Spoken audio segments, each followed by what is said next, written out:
Allora proviamo ipervetro a rullo e poi lo andiamo a lisciare con la spatola. Lo proviamo su una superficie molto liscia, quindi molto difficile. Possiamo partire.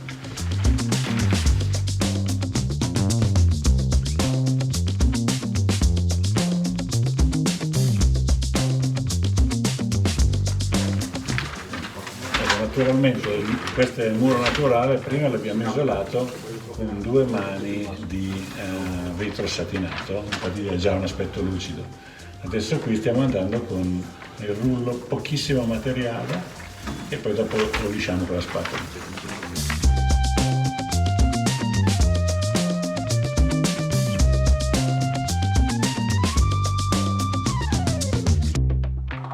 Ecco, adesso con la spatola, dopo aver tirato col rullo, quindi avendo dato una superficie, una quantità molto limitata, con la spatola andiamo a lisciare.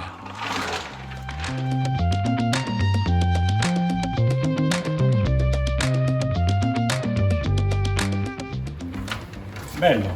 Allora, adesso passate quasi 24 ore, è asciutto, bello.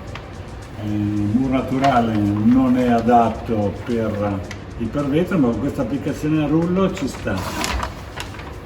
Poi adesso voglio vedere su questa parte qua, diamo una mano, carteggiamo, diamo una mano ancora per vedere se riusciamo ad avere l'effetto vetro perfetto, quello che cerchiamo con ipervetro.